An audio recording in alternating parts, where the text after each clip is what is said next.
On va attaquer tout de suite avec la troisième table ronde.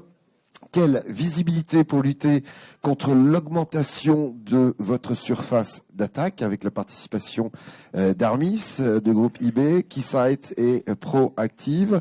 Avec vos applaudissements pour Mathieu Richard, Channel Manager France chez Armis. Mathieu, je vous en prie. Bienvenue, bonjour. À vos côtés, Cyril Boussiron, BDM Groupe IB. Bonjour Cyril. Vincent Rouault, Sales Enterprise Manager Keysight. Bonjour Vincent. Et pour compléter cette Dream Team, Benoît Malcroft, CEO Proactive. J'ai bien prononcé le nom de famille, Benoît ? Malkovich, comme l'acteur, bien sûr. Alors, eh bien, rentrons dans le vif du sujet. Déjà, si on peut très rapidement redéfinir un peu on en a parlé tout à l'heure, mais ça serait bien de le redéfinir, la surface d'attaque. Qui est-ce qui va ouvrir le bal ? Les échanges. Je peux commencer. Donc Benoît, c'est vrai qu'aujourd'hui on parle souvent d'infrastructures, on parle souvent d'outils qui vont permettre de surveiller tout ça, et on oublie un petit peu quelles sont les mécaniques qui permettent de rentrer dans l'infrastructure de votre entreprise. Et quand on parle surface d'attaque, on parle souvent de surface externe. C'est souvent ça que vous avez en tête. Et nous, on est aussi là pour vous réexpliquer que quand un malware rentre dans votre infrastructure, ce qu'il voit en premier, c'est là où vous croyez que vous êtes dans votre salon. C'est votre infrastructure interne, c'est votre LAN. Et en plus de ça, et adjacent à cette partie d'infrastructure, il y a toute la partie IoT et quelquefois industrielle qu'on oublie aussi, qui peut être poreuse et permettre de naviguer entre les différentes surfaces d'attaque. Quelqu'un va rajouter un petit mot, oui ? Je vais rebondir sur la partie industrielle ou métier. En fait, vous avez entendu parler ce matin un petit peu d'IoT, mais l'IoT, si on le décline dans les différents métiers, ça va être la gestion des bâtiments, ça va être l'industriel, ça va être les machines médicales, ça va être les équipements dans le retail, dans la logistique. Donc en fait, vous avez pas mal d'équipements électroniques métiers qui deviennent connectés avec des flux de maintenance et des flux de données métiers qui remontent. Et ça, autrefois, c'était isolé, c'était pas connecté au réseau IT. Et depuis quelque temps, c'est connecté au réseau IT, sauf que ça n'a pas été préparé. Donc vous vous retrouvez avec, si je peux le dire comme ça, toutes ces cochonneries qui viennent sur votre réseau IT. Et sauf que vous ne savez pas ce que c'est, vous ne le voyez pas. D'où le mot visibilité qu'on évoque, qui va être important dans ce monde-là. Voilà ce que je peux dire pour compléter un petit peu cette définition des surfaces d'attaque. Merci Mathieu. Qui a mis les Stan Smith pour affronter Cédric Pioline tout à l'heure. Je n'affronte personne, moi je suis ami avec tout le monde. C'est un peu la basket de la cybersécurité, j'ai remarqué. Alors quel est le danger en termes d'élargissement de surface d'attaque justement ? Alors moi je rajouterais en complément de ce qu'on vient de dire, en fait aussi la surface d'attaque ça peut être aussi les tiers. C'est-à-dire que ce qu'on constate beaucoup dans les entreprises, c'est que les attaques elles viennent par les partenaires, les fournisseurs qui sont interconnectés avec le système d'information. Et donc naturellement, si ils sont plus vulnérables, ils peuvent être vecteurs en fait de ces attaques. Et donc un risque qu'on voit vraiment fréquemment, c'est de vérifier que les tiers sont protégés correctement également.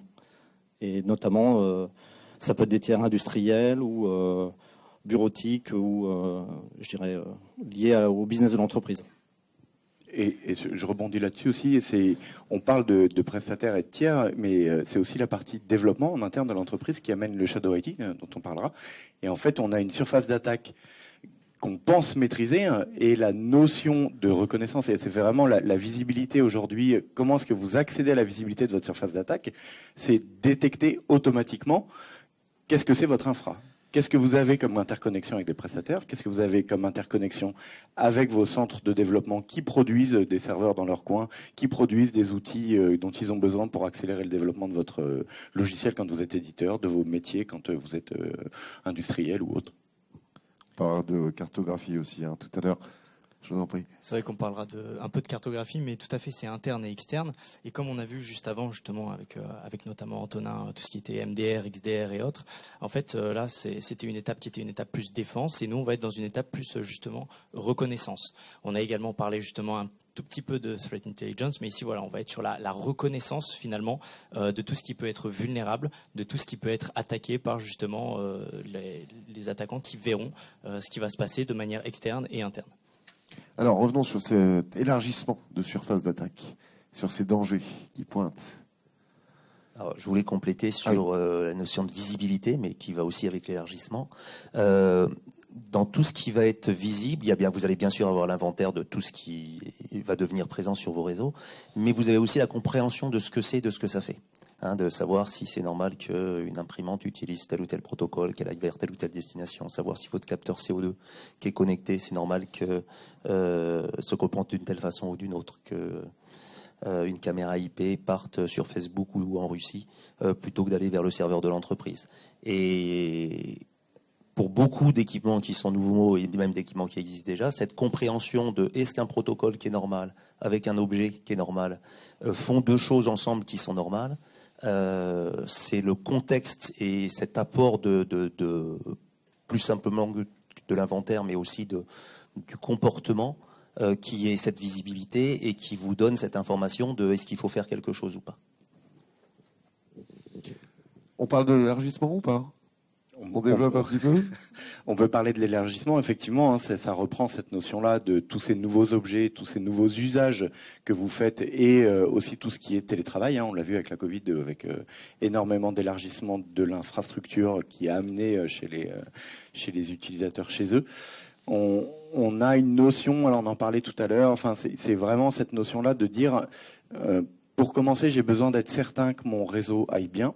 Et donc, je vais avoir une capacité de faire de la reconnaissance et faire de l'offensif.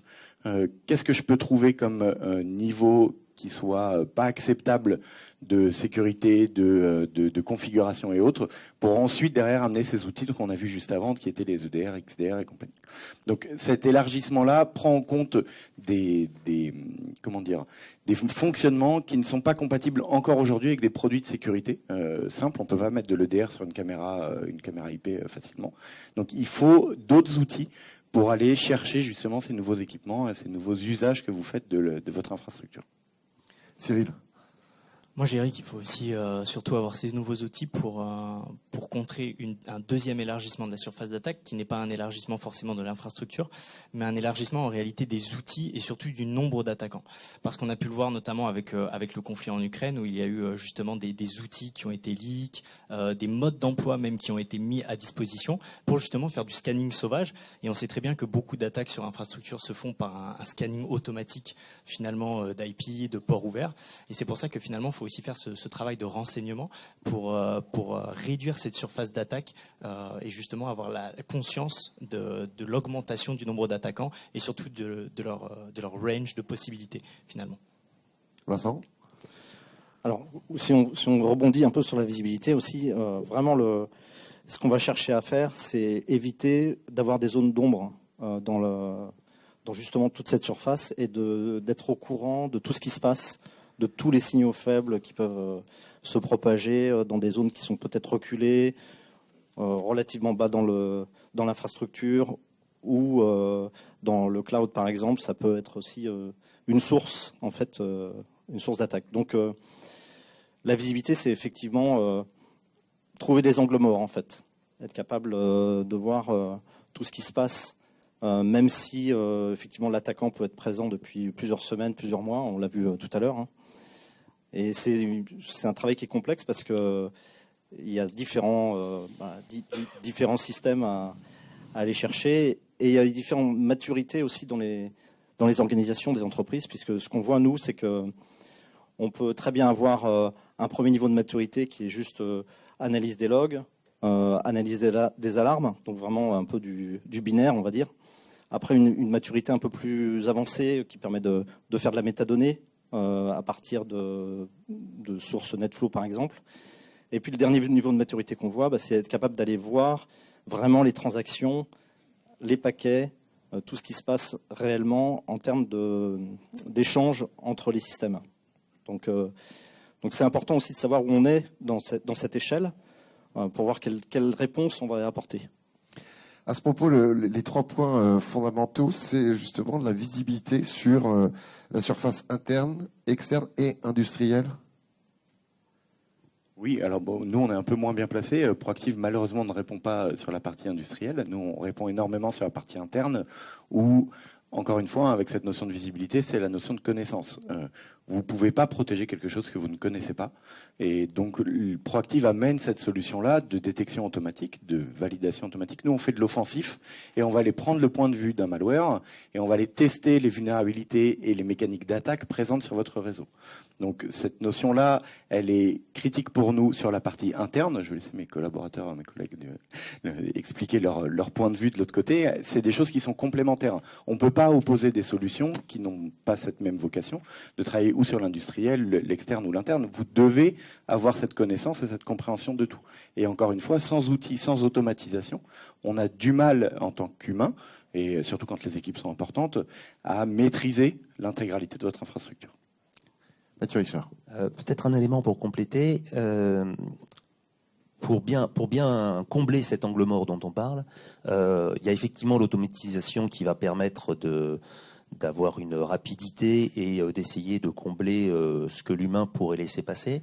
Et il y a dans un deuxième outil qui est intégré, enfin un deuxième aspect des outils en général qui est intégré dedans, qui est la capacité d'investigation. C'est-à-dire que les outils vont vous remonter plein de choses de façon automatisée.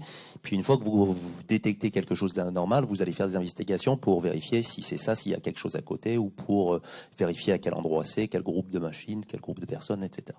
Et donc vous avez aussi besoin dans les outils d'une partie de capacité de requête, d'investigation, de recherche qui vient compléter cette automatisation qui vous a mis en lumière certains aspects à regarder de plus près. Cyril Boussiron. Mais là, c'est vrai qu'on parle beaucoup quand même sur des outils qui sont déjà détectés, sur des outils qui sont déjà connus. Et c'est pour ça aussi qu'on fait ce travail d'essayer de rentrer justement sur ces outils par des vulnérabilités. Et c'est là que nous on pense un peu différemment, mais comme vous l'avez indiqué, c'est complémentaire en réalité, IoT interne et externe. Et nous, en réalité, on va agir sur le côté trouver l'asset, trouver finalement la vulnérabilité qui n'est pas recensée, trouver finalement le serveur, qui n'est pas connu, le serveur, l'IP, le domaine qui a été ouvert pour des fins marketing, pour une campagne il y a 10 ans et qui n'a pas été fermé et qui va mener à certaines attaques finalement. Donc voilà, c'est pour ça qu'il y a aussi une certaine synergie entre ces solutions, parce que c'est bien quand vous avez votre maison de sécuriser l'intérieur, de sécuriser l'imprimante, de sécuriser la porte, mais si la porte dérobée, quoi. Voilà. Ou alors si la personne arrive avec un camion pour arracher la porte, c'est aussi quelque chose de différent. Voilà, donc il faut aussi savoir quel est le point externe finalement et quelles sont les vulnérabilités externes de la structure. Alors parlons justement de la cartographie de leur réseau. Qu'est-ce que ça leur apporte ? Alors la cartographie réseau, ça peut apporter justement le fait de trouver certains domaines, certaines IP qui vont être connectés et qui vont ne pas avoir été mises à jour, ou alors il va y avoir des ports qui sont encore ouverts, ou il va y avoir des vulnérabilités qui existent sur par exemple des softwares qui sont installés sur certains serveurs finalement qui sont très anciens. Et en fait, ça va permettre de remonter la chaîne et de compromettre directement l'entreprise ou de compromettre la structure au travers justement d'assets qui ne sont quasiment plus utilisés par l'entreprise. Oui, c'est beaucoup plus simplement. Chez nous, c'est le premier effet waouh. On n'avait pas du tout anticipé ça. Nous, on a une société éditrice de logiciels de cyber, et la première chose que nous ont dit nos clients dans les premières minutes où on pose le boîtier, c'est waouh, j'ai tout ça sur mon réseau. Donc ça veut dire que j'ai déjà pas cette compréhension-là de ce que j'ai, et on se retrouve avec une valeur cliente qui quelquefois commence par la cartographie. C'est tiens, enfin je vois mes équipements sans avoir à les recenser à la main et à mettre un agent partout et ainsi de suite. Vincent, vous vouliez... Alors moi j'ai un exemple de cartographie qui est assez parlant dans ce lieu, puisque on était en demi-finale de Roland-Garros il y a 3 ans sous le Central, mais on n'a pas vu le match parce qu'en fait la société qui infogère l'IT de Roland-Garros voulait avoir une information, parce que c'est un réseau, si vous voulez, qui monte en puissance avec 3000 utilisateurs dans la quinzaine. Et il y a énormément de nouvelles applications, énormément de nouveaux services qui arrivent tous les ans, puisque bien sûr les journalistes ont des nouveaux moyens, il y a des nouvelles technologies qui arrivent en permanence. Et donc ce qu'on a fait pour eux, c'est de se positionner à un endroit assez haut dans leur infrastructure et de voir tous les flux qui pouvaient traverser l'infrastructure. Et ça les a intéressés parce que ça leur a permis de voir qu'il y avait des serveurs qui discutaient entre eux qui n'auraient pas dû, des ports qui étaient ouverts qui ne devaient pas l'être. Donc ça a permis de leur donner des informations sur ce qui devait être bloqué, parce que sinon ils ne le savaient pas. Et c'était impossible de le prédire, parce qu'il n'y avait aucun flux. Le reste de l'année, il n'y a aucun flux en fait. Il y a peut-être 50 utilisateurs sur le réseau. Donc dans un cadre événementiel, ça peut avoir beaucoup d'intérêt et d'importance. Est-ce que le client voit rapidement ce dont il va profiter justement grâce à ça ? Effectivement, c'est vraiment le but du jeu, c'est que il faut être dans le mode action plus que dans le mode, je dirais, compréhension en fait. Ce qu'on cherche tous à faire, c'est à accélérer les temps de collecte d'informations pour pouvoir agir. Donc, les effets peuvent être extrêmement rapides. Moi, j'ai un autre exemple où un client qui a, je dirais, un incident, parce qu'ils ont tous des incidents de toute façon, donc faut pas se leurrer. Et sur un incident, il m'avait dit, en moyenne, il nous faut 15 jours pour commencer à comprendre ce qui se passe, le temps de collecter de l'information et de comprendre vraiment ce qu'il y a eu dans les échanges. Et donc, en mettant en place des solutions de visibilité qui sont quasiment permanentes et prêtes, là, il parlait de 2 à 3 minutes pour commencer à collecter de l'information. Donc là, le gain, il est vraiment immédiat. Donc on réduit énormément le temps de latence, en fait. Le retard à l'allumage, on va dire, pour être dans le mode action. Benoît ? Oui, moi je voyais plus sur la partie effectivement impressionnant pour le côté client de voir tout d'un coup toute cette masse d'informations arriver, qui est parfois déroutante. Donc c'est vrai qu'il faut, lorsque vous utilisez des solutions comme ça, on en a parlé tout à l'heure, il y a énormément d'événements de sécurité. Vous avez énormément d'informations qui remontent sur vos outils. Il faut passer le cap de cette première approche qui parfois, via des outils automatisés, vont pas vous ménager du tout.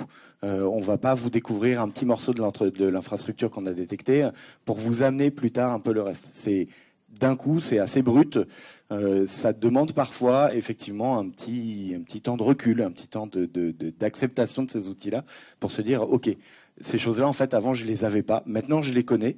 Donc maintenant, je vais pouvoir dérouler un plan d'action qui correspond vraiment à ma surface d'attaque, à mon infrastructure. Mais c'est parfois impressionnant. Le temps d'appréhender un petit peu. Est-ce que toutes les entreprises peuvent être protégées ? L'éventail, il va d'un pays, d'un État, à une TPE-PME, en passant par les grosses entreprises du CAC 40. Est-ce que même les plus petites entreprises sont en danger ? Et deuxième question dans cette question, c'est est-ce que finalement elles le comprennent ou elles pensent que finalement elles sont protégées avec un antivirus et que tout va bien se passer ? Alors moi c'est ce que je présente souvent. Même les hackers sont des gens malins. Hein. Ils font aussi des startups. Aujourd'hui, vous pouvez louer un virus, vous pouvez louer un botnet, vous pouvez louer une charge utile que vous allez pouvoir dérouler dans une campagne de phishing sans rien comprendre. Donc s'imaginer que vous soyez n'importe quelle typologie d'entreprise, dès lors que vous utilisez du mail, dès lors que vous utilisez des services qui que vous utilisez un éditeur de logiciels, pas non plus se protéger de tout ça. SolarWinds nous l'a bien rappelé. Vous êtes en capacité un jour de pouvoir être faillible. Donc, que vous soyez une PME, un hôpital ou un acteur étatique, vous avez les mêmes problématiques. Par contre, on n'a pas les mêmes moyens quand on est une entreprise comme ça, comme une PME ou une TPE. On parle de budget. Voilà, on parle de budget, très clairement, et d'hommes et de temps. Donc nous, on essaye de ramener des solutions pour ces gens-là aussi. Donc on s'adresse à des très grands comptes avec qui on arrive très bien à travailler parce que c'est dans leur nature, c'est dans leur ADN, ils ont l'habitude de travailler avec ça. Mais on travaille aussi avec des GHT, des hôpitaux qui ont des structures beaucoup plus petites et qui ont une DSI souvent, qui n'ont pas du tout orienté cyber, sauf pour quelques-uns, mais c'est quand même encore un épiphénomène, qui ont parfois juste une DSI et parfois même avec des ETI ou des plus petites PME. Et donc on a décidé de prendre le paradigme inverse, c'est de dire donc le produit est simple d'accès, mais en plus il vous remonte pas toute l'information pour pas trop vous bousculer. Dites-nous combien de temps vous avez à consacrer à la cyber. J'ai 1 heure à consacrer à la cybersécurité par mois, c'est tout. Qu'est-ce que je dois faire ? Chez Proactive, on va vous amener une réponse là-dessus en se disant vous n'avez pas forcément un SOC derrière embarqué, et vous n'avez même pas forcément un service chez votre MSSP qui va vous permettre de mettre en place un SOC, même délégué. Et en plus, de toute façon, vous n'avez pas le budget quelquefois. Donc il faut répondre à ces entreprises-là, et on y répond par l'automatisation et par la priorisation, très clairement. Oui, juste pour répondre à Benoît, je me rappelle qu'on en avait parlé déjà un petit peu, que voilà, c'était que ce soit PME, que ce soit grand compte, que ce soit même ministère, il y a quand même un gros travail d'évangélisation de toute manière qui est à faire sur le cyber et sur l'attack surface management, parce que voilà, de nos jours, beaucoup de boîtes et surtout justement de PME pensent que voilà, le hacker a un objectif, par exemple, ou que le groupe cybercriminel a un objectif, et c'est en fait faire la croix sur toutes les attaques qui sont en réalité automatisées, et ce qui fait qu'en réalité ils ne visent pas la boîte en particulier, c'est juste que ça apparaît sur leur scanning automatique, et donc il faut pouvoir répondre aussi à ces entreprises-là. Et on répond pas à des entreprises, par exemple des TPE, PME, avec des solutions CTI à 1 demi-million ou 1 million l'année, ça fonctionne pas comme ça. Donc forcément il faut s'adapter aussi, et c'est là qu'on fait ce travail-là sur l'attack surface management, de pouvoir fournir justement à des partenaires ou à des clients la possibilité de fournir à ces entreprises une solution qui leur permet d'avoir une visibilité, une compréhension et la possibilité de faire en réalité du time management sur la volonté de régler les problèmes cyber de leur entreprise également. Mathieu Richard. Alors pour les tailles d'entreprise, c'est très lié en fait au ROI qu'elles peuvent avoir. C'est-à-dire que très souvent, si une société peut considérer qu'elle peut s'arrêter une semaine sans réelle perte d'activité, en tout cas que son outil peut s'arrêter une semaine sans réelle perte d'activité, voilà, ça donne la mesure de est-ce que oui ou non ce sera intéressant de regarder ce type d'outil-là. Après, pour le mettre en œuvre, depuis le début de la matinée, ont été évoquées les possibilités d'externalisation avec différents niveaux d'externalisation, soit le partenaire qui le fait, soit le grossiste qui met en place un outil pour aider les partenaires à le faire, soit l'éditeur qui met en place aussi des outils pour aider le partenaire à le faire, et de façon à, lorsque la compétence n'existe pas chez le client, qui puisse quand même disposer du service de façon externalisée. Hein, et ça, c'est pas une question de taille de société, c'est une question de est-ce que ma boîte peut s'arrêter. Donc ça donne la réponse de cette façon-là.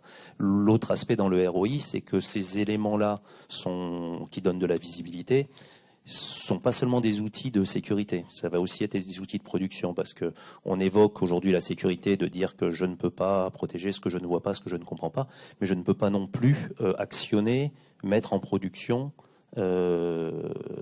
augmenter l'efficacité de mon outil si je ne sais pas ce que j'ai chez moi. Donc il y a un gros aspect de tout ça qui va permettre aux clients de récupérer la centralisation de la visibilité de tous ces assets, et derrière de savoir si ils sont utilisés à 30%, à 100%. Est-ce que j'ai 3 machines, est-ce qu'elles sont toutes utilisées, à quel endroit elles sont, si je dois en réparer une, est-ce que j'envoie quelqu'un pendant une semaine sur un site, ou faire le tour des sites, ou est-ce que je sais à quel endroit il est localisé, etc. Donc il y a un aspect qui n'est pas que de la sécurité, qui est de l'efficacité pour le client dans le ROI qu'il va récupérer. Vous parliez des ROI, justement pour le client, si une petite entreprise demande si on peut le calculer sur de telles solutions, est-ce que c'est d'abord faisable, et ensuite est-ce que si on ne peut pas le calculer, est-ce qu'on peut proposer autre chose? Alors on peut le plus facilement le calculer pour des grosses sociétés parce qu'elles vont le compter en nombre de jours hommes que ce soit dans la production ou dans les équipes sécurité, qu'elles vont épargner et qu'elles vont économiser. Et sur des petites structures, on va plus se rapporter à un calcul sur le nombre de jours d'arrêt de la société, où il va être intéressant de faire l'investissement qui sera moins cher que l'arrêt de la société. J'évoquais la semaine, ça dépend bien sûr de chaque entreprise. Après, le point qui fait mal peut être variable. Vous voulez ajouter quelque chose? Moi, j'ai juste un point à rajouter. Justement, on a vu dans des PME, en fait, des attitudes du genre je prends une cyberassurance, comme ça couvre mes pertes d'exploitation. Sauf que là, c'est de moins en moins vrai parce que les assureurs sont très frileux pour justement avoir cette couverture. Donc, ils pouvaient un peu faire la politique de l'autruche et dire de toute façon, je suis assuré. Là, il faut quand même prendre des précautions parce que ça sera de moins en moins vrai en fait. Et puis il y a des impacts qui sont beaucoup plus larges que ce que croit l'entreprise en disant juste c'est pas grave si je perds mon fichier client, je m'en fiche. Oui, sauf que si vos partenaires et vos prestataires veulent plus travailler avec vous parce que vous êtes fait attaquer et que c'était beaucoup trop simple et que c'est récurrent, il y a un vrai risque derrière pour l'entreprise. Je voulais juste rajouter un petit point, c'est sur la partie effectivement, est-ce que toutes les tailles d'entreprises peuvent se faire attaquer? Oui. Par contre, toutes les tailles d'entreprise aujourd'hui, et c'est un réel problème, n'ont pas les capacités de trouver des partenaires qui vont leur permettre de les défendre et de les monitorer et de les aider. On a parlé de pénurie d'experts tout à l'heure, de gens qui étaient capables de pouvoir rentrer dans le RH, dans la partie entreprise. Pour les PME et les TPE, c'est des partenaires. Et là encore, il y a une pénurie malgré tout, de ce que je constate, de partenaires et de prestataires qui sont capables d'ajouter des leviers et des expertises cybersécurité à leurs clients. Et donc c'est peut-être par là aussi qu'il faut attaquer, c'est aider les partenaires à s'équiper d'outils qui soient compréhensibles et simples de leur côté, pour pouvoir augmenter le nombre de partenaires disponibles en cybersécurité, pour aider un peu plus les entreprises et que les entreprises puissent s'aider un peu plus.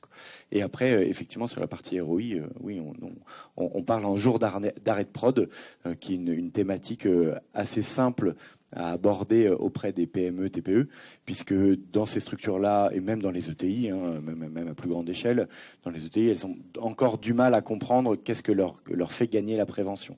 La prévention, c'est pas quelque chose qui est très latin. On a encore du mal à se dire je vais faire des actions avant qu'il me soit arrivé quelque chose. Donc on a besoin d'utiliser le côté la peur un petit peu. Si vous arrêtez 5 jours, combien ça vous coûte? Ouais. Ok, ce montant-là, voilà. Qu'est-ce que vous pouvez acheter comme solution cyber qui vont permettre d'éviter ces 5 jours d'arrêt de prod? Il nous reste 5 minutes. 2 questions. On va parler de l'automatisation qui permet d'aller plus loin avec des tâches qui sont moins chronophages, j'imagine, et qui libèrent les équipes. Eh ben, je veux bien reprendre ça, mais c'est vrai que nous, on a un point de vue, encore une fois, qui est très orienté pour dire je veux que mon logiciel soit utilisé par des gens qui ne maîtrisent rien en cybersécurité. D'où l'automatisation. C'est vrai que c'est un peu le côté où la simplicité des outils passe par beaucoup de compétences derrière pour pouvoir justement préparer ça. Si je regarde un petit peu de notre point de vue, nous, on vous prépare les mécaniques de test qui vont avoir lieu, on vous prépare les modules qui vont être exécutés en fonction des cibles qu'il y a en face. Et le danger de cette automatisation-là, on l'a déjà un petit peu abordé, c'est la remontée d'informations. Et donc, je remets un peu le point dessus. L'intérêt de ces outils-là doit être lié avec une faculté de priorisation, une faculté de tri. Sinon, vous vous retrouverez noyé sous des résultats qui vont pas du tout. Mais c'est la démarche à faire, de toute façon.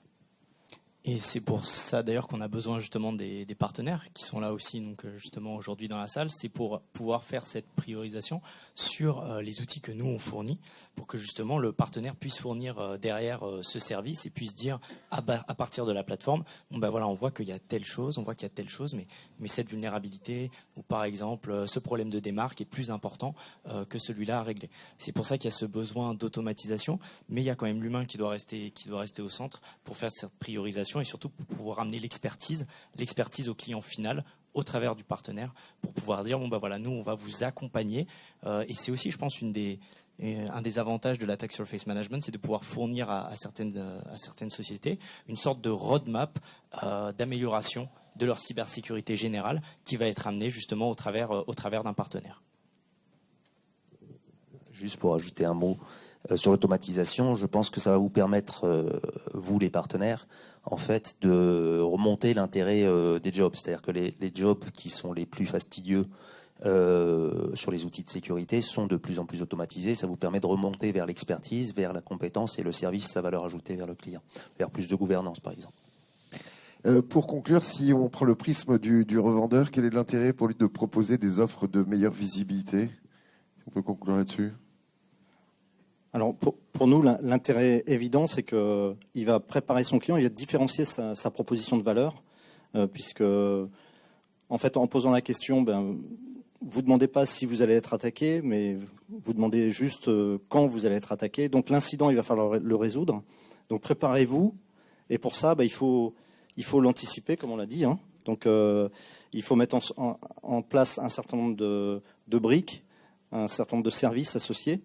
Donc le revendeur, finalement, il différencie sa proposition, puisque il va pouvoir aller dans peut-être une ère où sa compétition ne va pas explorer le sujet parce que par manque de compétences ou par manque de solutions. L'intérêt, c'est des sous en plus. C'est-à-dire que vous allez voir plus de choses et à partir du moment où vous avez la visibilité sur tout, vous savez où est-ce que vous pouvez faire du service.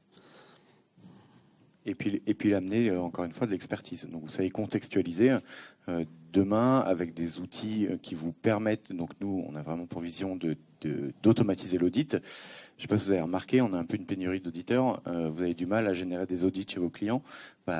Des solutions d'automatisation vous permettent, non pas avec le même niveau nécessairement, mais de proposer du volume et de proposer des prestations d'audit à tous vos clients.